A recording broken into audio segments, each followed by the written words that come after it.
What is up, guys? Welcome back to another video. So in this video I'm going to give you guys tips and things that you need to know before you travel to Japan in 2022 going forward. Now that they're open, there's some things that you need to know before you head out to Japan and while you're planning your trip to Japan, which I'm pretty sure you're doing right now. Without further ado, let's go.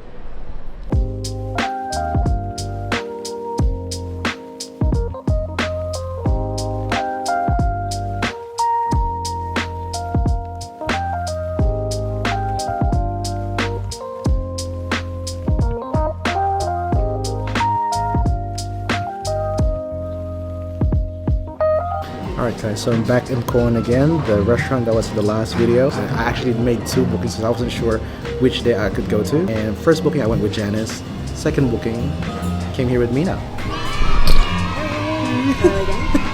The regular in this channel. As you know from the title of this video is travel tips before you go to Japan. Since Japan has just announced this morning actually that they're opening to certain countries. No more visa, no more tour guided package tours. Just check if your country is part of it, but it's only for a certain list of countries. And yeah, hence the video, travel tips, a timely video for that. Now, tip number one is flights. Now, there's a lot of airlines that fly to Japan, but there's not a lot that accommodates to people who shop a lot in Japan, because Japan is shopping haven, guys. Everything from electronics to fashion, you know, like luxury bags, things like that. And trust me, you want a lot of luggage space, a lot of check-in luggage space. So the two airlines I love flying to Japan with is ANA, All Nippon Airways, and JAL, Japan Airlines. Both of those airlines, they offer 23 kilograms of check-in luggage times 2 for one person. Get this, that's right, you heard it right. One person. This is an economy. Times 2, 23 kilograms of check-in luggage. Which was your favorite? ANA. ANA? I think it's the food that's a little bit different. It started flying from Sydney a little bit later than JAL. I find it quite convenient because they have two flights going directly to Haneda versus Narita. So you take that instead. It's a lot easier to get into Tokyo that way. Yeah. I know most of you guys are wanting to go both Tokyo, Osaka, or Tokyo, Osaka, and Kyoto. Right, thank you. You saw this in the last video. The udon with the sakura prawns, tamagoyaki. What I mean by that is if it's your first time traveling to Japan and you do plan to go both Tokyo, Osaka, and Kyoto, I would suggest trying to come into Japan via Osaka and leaving Japan via Tokyo. So how that works is that it doesn't matter if you go with ANA or JAL, there's a chance that whichever country you're coming from, you can either come straight to Osaka or it'll be via Tokyo just for like a quick changeover, but you will actually come into the country via Osaka. That way, you only get to ride Shinkansen once. So Osaka and Kyoto are like near each other. You may be coming from either Osaka or Kyoto to go up to Tokyo, and this is going to be this is maybe one Shinkansen ride, and it's going to save you a lot of money.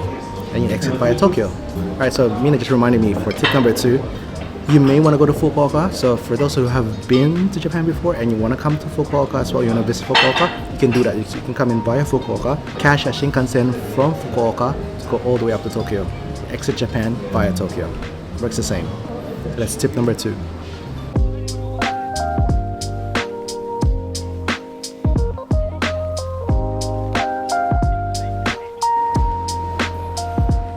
And the next tip I want to give you guys is a tip about JR rail passes. Okay, so it really depends on where you're traveling to, how much you're going to be using the trains, like how many times you'll be using the Shinkansen. There's a lot of factors that you need to consider, but what you must know is here in Australia, for example, for a JR rail pass, for a 7-day JR rail pass, it's close to 400 Australian dollars. Put a link down below, something up here on how much it costs at the moment at the time of filming this video.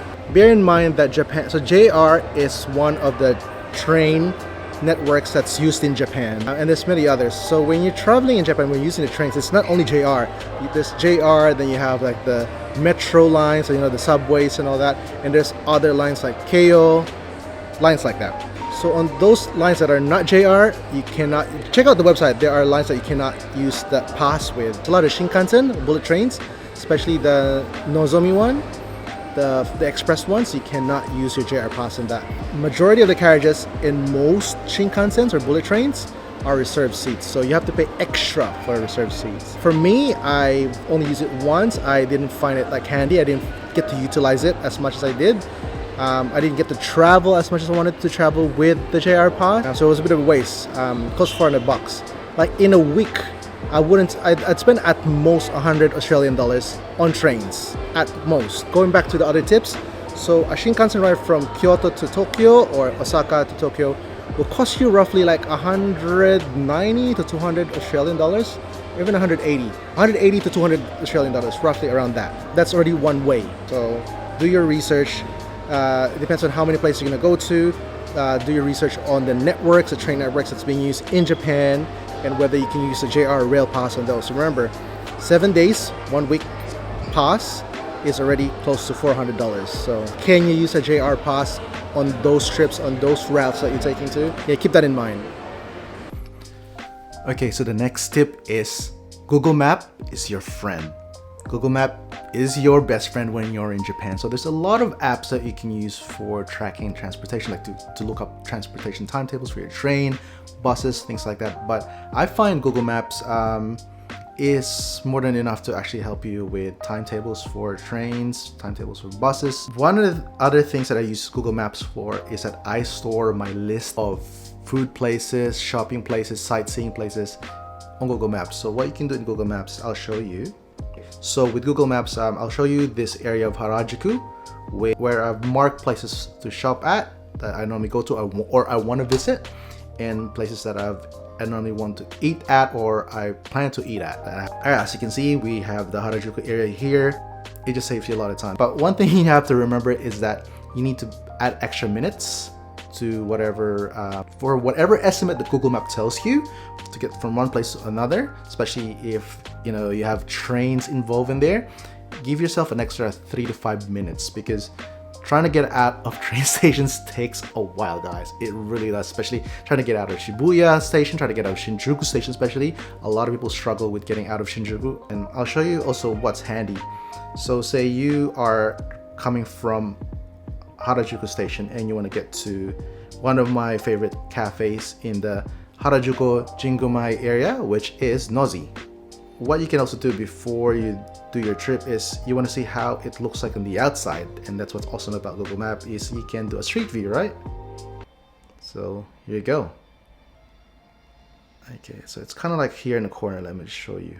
There it is. So it's right there. So that's the entrance for Nozi Cafe right there.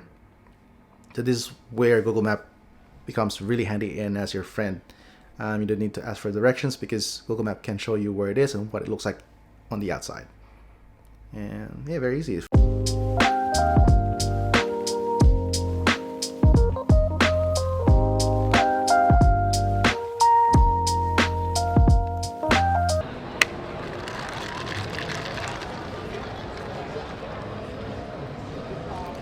Next tip is pocket Wi-Fi. So it's always important to stay connected while you're in Japan, to be able to use it for directions and everything in between. The best way around getting Wi-Fi in Japan is actually if you order a pocket Wi-Fi.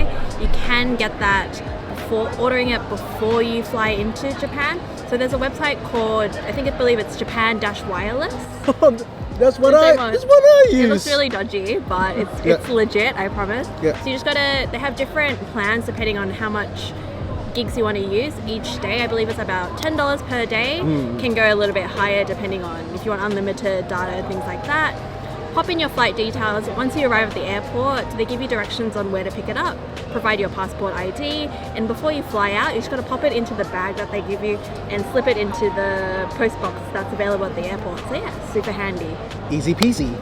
Japanesey. And you know what, a lot of people, the misconception of Japan by a lot of people is that, oh, isn't Japan like high tech? Isn't there like Wi-Fi everywhere? That is true. There's Wi-Fi everywhere, but when you're on the go looking for shops, restaurants, on Google Map, where's your Wi-Fi then?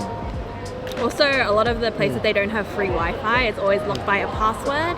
and you don't have the energy and you're not really bothered to have to ask the shopkeepers if they have the Wi-Fi password and things like that. So just save yourself the hassle and get the pocket Wi-Fi. Yeah, and this is not sponsored by Japan Wireless, by the guys. But Japan Wireless, if you're watching this, please, baka naman, sponsor please. Please, thank you, ma'am, sir. Bye. Oh, and last bit about pocket Wi-Fi is that if you use a SIM, different from what you normally would use here, and you use a credit card that needs authentication using your phone, you won't be able to receive that authentication with another SIM. So you need your local SIM to do that. Now we're going to talk about phrases that are useful when you go to Japan. Mina's going to help us with that because she speaks a lot of Japanese. Kind of. It's been a while. Yeah, I used to live in Japan. I've studied it since high school as well, so I have a little bit of knowledge around this one. What would be really important while you are in Japan is to learn really, really basic phrases for you to get around as well. I think most importantly would be asking how much things are. So that would be, you would know this one. Yes. So you can say, これは ikura desu ka? これはいくらですか? これは So this item, this, いくらですか? Yep. That's How it. much? How much is this? Also, as well, you can try and see if they can speak English. So you can say, 英語は話せますか? So, 英語は話せますか? And then they'll probably like, hi or ie. I guess that would kind of break the barrier between if you say something in Japanese, they might have the tendency to throw Japanese back at you as well. Go away from that awkward situation there. Also as well, at restaurants, you can always ask if they have an English menu. So, 英語のメニューはありますか? That's 英語のメニューはありますか? Do I have to repeat this twice? I don't know. We're gonna go with the flow there. If in doubt, if you can't find a restaurant with an English menu and you still want to order some food, you can point. So これ is this. これを一つください. Yeah, これ一つください. 2つ. Unless you're super hungry, if you want 3. 三つ. Not 3, not 3. 三つ. Oh, if you need to go to the toilet, you always need to know where the toilet is. So you go, トイレはどこですか? So どこ means where? Toilet. So トイレはどこですか? You can change the beginning to any place that you know. So I think another important one would be like the train station. So 駅はどこですか? So what's the what? What? It's subject. So it's like a particle. So Japanese has a lot of particles after location, after a subject as well, just to differentiate between the two. Even after studying Japanese for so long, I get confused sometimes with wa and ga. Anyone who learns Japanese, I get confused can you too. understand my struggle? Also, if you're in a particular shop and you want to ask if they have a particular item, you can say like, let's say like a t-shirt. A t-shirt, yeah. Chisatsu wa arimasu ka? Normally when we thank someone, the most commonly used phrase is ありがとうございます or Or- very casual ありがとう or どうもありがとう. really, really, really formal. But if you really want to show appreciation to the chef, you say this. ごちそうさまでした Thank you for the meal. Or let us know if we missed any useful phrases, or if you've been to Japan before and you've got some phrases to get you by. Comment down below. Love to hear from you. Yeah. So that's it for this video, guys. If you have any more tips, anyone that's watching this, let me know in the comment section down below. Any other phrases that you think people should learn prior to going to Japan? Any other tips you could give anyone that's watching this? Comment down below. Alright guys, thanks for watching this video. If you guys like this video, please hit that like button and smash it if you want to. Do not forget to subscribe if you haven't yet, and please hit that notification bell so you're up to date with all my videos. And guys, we will see you on the next video. Until then, peace, much love. We out. Bye. Let's go. Let's go.